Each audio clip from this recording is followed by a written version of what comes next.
Hello, Los Altos residents. I'm Freddie Wheeler, and this is an interview with Council Member Neysa Fligor, who is seeking re-election for Los Altos City Council. Hello, Neysa.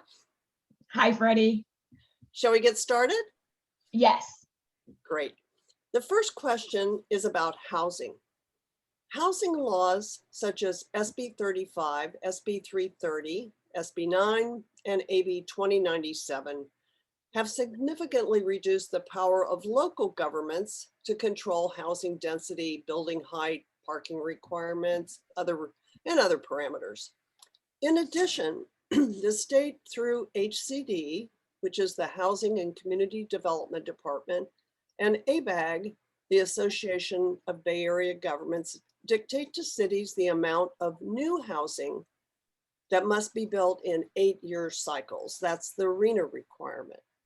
And HCD now has a mandate to enforce compliance with the RENA requirements, including by levying significant fines. So the question is, do you support Sacramento's actions that take local zoning away from city governments? And however you answer, why? Thank you, Freddie, for that question. And first, let me start by saying thanks to you, Freddie, and the Los Altos Residents Group for holding this forum and giving all the Los Altos City Council candidates an opportunity to really address our residents in another way. I know you reach a lot of residents, so thank you for doing this. Thank you. Thanks, Freddie. So first, let me start off by sharing with you what I have done over the last 4 years as mayor and council member to address the housing crisis. I played a key role in working with Supervisor Simidian to build Los Altos's first 100% affordable housing development. I have advocated for more below market units and more green space in our housing developments. And I have supported ensuring that the impact on existing homes, such as privacy and setbacks, are mitigated or minimized. And we need these homes at all income levels for individuals who provide after-school care, or cashiers, service workers, firefighters, school staff, police officers, city staff, nursing assistants for seniors, and so many other things, Freddie. Los Altos's businesses, pharmacists, schools are all short-staffed. And one of the ways we can address this issue is by providing more housing in Los Altos at all income levels. It is unfortunate that because of historical practices by local jurisdictions of not building enough homes or not enough homes at different income levels, that Sacramento had to step in to impose mandatory requirements on cities. And as you said, now they will be moving forward with being more aggressive at enforcing and imposing fines for jurisdictions who do not comply with the different legal mandates. Let me say, I do not agree with the mandatory nature and stick approach that Sacramento has taken with its housing laws, and I have advocated for more incentives and carrots in housing state bills and advocated that Sacramento do a better job of funding these mandates. I do think, however, that the state and ABAG, the organization you mentioned, have an important role in determining how many housing units need to be built over a certain number of years and allocating those numbers to each jurisdiction. It should then be up to each jurisdiction through its housing element update process, what we're all going through right now, Freddie, for us to determine where in our city we should place these units in order to comply with the laws. Thank you. Thank you, Neysa. Okay, the second question is about finances. So all of the candidates prioritize city finances and emphasize fiscal responsibility. What do you think are the key financial decisions that council should tackle, and how would you prioritize spending city funds to address them? Such an important question. And I know this is top of mind for many people, as it should. We're still coming out of COVID and really, facing the financial challenges and the reality of it as a city. The city has done a good job, especially over the last year, in tackling some of these challenges, but there's still more work to be done. Our new city manager, I'm not sure how new he is anymore. He has been with us for a year, Gabe England, who as a council, I was mayor at the time and we hired him. I led that hiring and recruitment process. I created a subcommittee, and it was very important to me, Freddie, that we had a unanimous vote on our city manager, because this is one of the 2 direct hires that city council makes. And so it was very important to me that all of us supported our new city manager. And so we hired Gabe over a year ago, and he has done an amazing job, along with our former finance director, in addressing several accounting deficiencies and putting a system in place to better manage our finances. I have been a strong advocate of ensuring we have strong financial reserves and exploring grant funding opportunities. For example, Measure B, which is the county transportation fund source. And those are things I will continue to do if I'm fortunate enough to be reelected. To specifically answer your question about the 3 financial areas that you think we need to continue to focus on, I would say the first is our litigation costs. We need to significantly reduce our litigation costs, and we can actually do that. We can do that, for example, by ensuring that when we have a housing development project come before council, if there's no legal basis to deny that project, then we should support it. As I've said many times, there are projects that come before me that I may not like the height. Sometimes I don't like the design, and there are other things about the project and the housing that I may not like. But if it complies with the laws, we should be approving those projects. And that's one key way we can avoid more litigation. We have to remember that it's your taxpayer dollars that are paying for these litigation costs. Second, we need to aggressively pursue grant and other funding opportunities. I am very happy, I think it's public now, that we recently hired new staff that will be able to focus on this area. Bottom line is the city should not be spending general fund dollars on projects that can be funded from other dollars.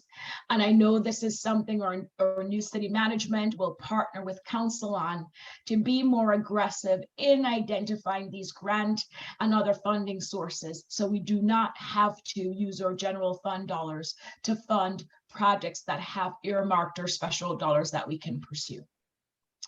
And third, we need to be more disciplined and focused on our council priorities. At the beginning of the year, council revisits and sets priorities, things we want to focus on that year. And sometimes, obviously, depending on the project, it may require a 2 or 3 year period. But we need to be disciplined, where if we set our priorities, we should not get distracted and start looking at other things that do not fall within the priorities. And I will quickly say, as we experience in 2020, there are things that may occur that sitting here today with you, we may not be able to predict. No one could have predicted COVID. And so as a council and as your leaders, we had to pivot and put a lot of our priorities on hold. And that's understandable. And that's expected. But we need to make sure that unless it falls within that category, that scale, like COVID did, we're really disciplined and focused on our priorities. Because this also requires us to ensure that we have the right resources, staffing, and other resources to carry out these priorities. And the last thing I will add on priorities, it's council needs to be very clear with staff what these priorities are, so that our city manager and staff can also plan accordingly. Thanks, Freddie. Thank you, Neysa. So speaking of priorities, our city-owned buildings and infrastructure are in need, some of them in desperate need, of renovation and maintenance? What are your priorities for spending city money on city buildings and facilities? And secondly, will you support using city money and city land to fund the proposed new downtown theater? And if yes, how much money? So first, Freddie, I want to, as usual, I want to start off with sharing with residents, what I've done over the last 4 years. I have been an advocate for and consistently supported the new community center. And I was proud to be mayor when we cut that ribbon in 2021. I also voted to support exploring a police station bond. We're all familiar with the current condition of our police station. I also supported giving our city manager the authority to explore using Lacey, another city facility, as possible space for staff to work.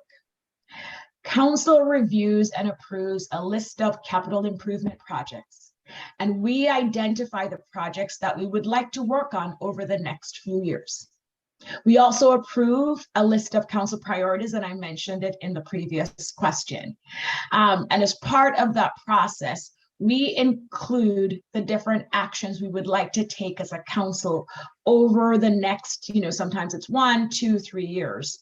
And this year, we included the downtown vision plan as one of our priorities, identifying actions within the downtown vision plan that as a council, we believe we can tackle to improve the vibrancy of our downtown, which is a valuable asset to many of our residents, like all our business districts. I support spending city money on the projects identified in the CIP, such as improving our road infrastructure. And I'm sure you've seen our roads, they're definitely in need of improvement. I would say they're not up to Los Altos standards, and we need to make sure that we're investing in that city infrastructure. I also support spending city funds on our parks and the infrastructure in our parks. I love our open space and green space and parks, and I want to make sure that we continue to preserve and maintain them for current and future residents. I also support spending city dollars on improving Grant Park Kitchen. And this is for the entire community to enjoy, from our youth to our seniors. The council also voted to support exploring the feasibility of the downtown vision plan and recommended that we do that with the theater. And, as I said earlier, the downtown vision plan, there are many programs, actions, suggestions in the downtown vision plan, and placing the city theater downtown is one of them. And so I supported exploring a feasibility study to determine whether or not the downtown is the right location for the city theater. Therefore, for me, before repairing the current city theater, as it's fondly called, the Bus Barn Theater, and if you've ever been to the Bus Barn Theater, you will know it is one of the city facilities in need of repair. So before repairing that current facility and knowing that we have a downtown vision plan that recommended placing our theater downtown, as a policymaker, I think it's a responsible decision, and I support exploring whether it makes more sense to have the city theater downtown. Once we receive the results of the feasibility study, then we can determine next steps. But at this stage of the process, it's premature to say what, if any, additional city funds would need to be spent on our city theater being relocated to downtown. Okay, thank you, Neysa. The next question is about community engagement. What is your assessment of the current city communication efforts, and how will you work to improve them so that residents are aware of significant matters before council that directly affect them? And then, if city communication efforts improve, more residents may be motivated to provide council with their views.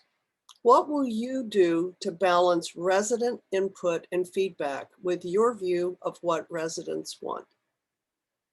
Let me start off by saying I value resident input. I want to hear from residents. I want to hear from residents even when they disagree with me.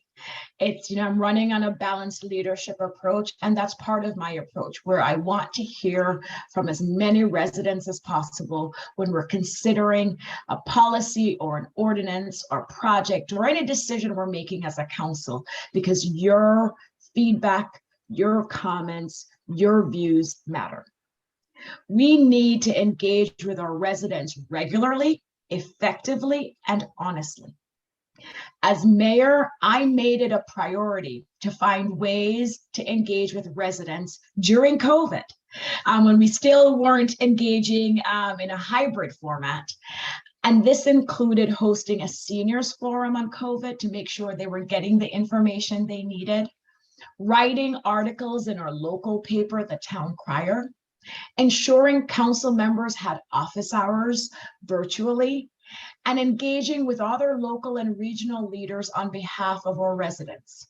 But you're right, we need to do a better job. Many of the emails we receive from residents relate to not hearing about a housing development project or something else that's happening in their neighborhood. And that's not right. We need to make sure we're conducting effective outreach, and surveys, I know, is one of the forms we use, but we need to make sure that whatever format we're using to engage with our community, that it includes accurate information, it's asking objective and the right questions, and it's reaching a very broad cross-section of our community. We need to improve how we provide notice to our residents on what's happening in the neighborhoods, utilize different tools available to us because everyone receives information differently. We also need to engage with the different local neighborhood groups and resident groups like yours, Freddie, and to ensure they're sharing the information the city needs our residents to be aware of. As a policymaker, it is very important to me to ensure that my decisions reflect input and feedback from residents, because ultimately I want to make a decision that reflects your values and I think is in the best interest of the community. Thank you, Neysa. The last question is, what do you think are the city's two biggest challenges, and what will you do to meet them? Unfortunately, we have, many challenges like other local jurisdictions, but I will share, I think two of our biggest challenges going forward will be to move forward with implementing the different plans that council has adopted or will adopt. I'll list them quickly: the Climate Action and Adaptation Plan, or Housing Element Update Plan, the Complete Streets Master Plan, which will be in front of council, I think, in November, and the Downtown Vision Plan. We can't do everything in all these plans at the same time. And we may decide not to do all the actions in every plan, and that's okay. But we need to identify what actions we want to tackle in the short term and devise a plan that we can actually execute to ensure success. This includes engaging with the community, identifying funding, relying on accurate data, and ensuring we have the right resources in place to support the implementation. The second challenge would be our resources. In order to provide the services that our residents deserve, we need staffing to carry out the projects and to carry out council priorities. We've all heard about the Great Resignation, and it is well known that Los Altos has challenges hiring and retaining staff. I am proud of what I was able to do as mayor and council member to help with retaining and attracting staff, such as adopting the compensation philosophy policy, increasing funding to provide tools and resources for our staff, suggesting a summer internship program. But there's more we can do, including ensuring our staff understands that we support them, we appreciate them, and we respect them. Bottom line is, we need staff to provide services for residents, and we need to attract and retain competent staff so they view their time here in Los Altos as a career. Thank you. And thanks, Freddie. I think that was my last question. So thanks again for doing this, having all the candidates share their views on these 5 important questions. Thanks for listening, everyone, and have a good day. Thank you so much, Neysa. We really appreciate it. This will be very useful and helpful for all Los Altos residents when they go to the polls and make their decision in November. And everybody, please get out and vote. Thank you so much. Thank you, Thank Neysa. you, Freddie.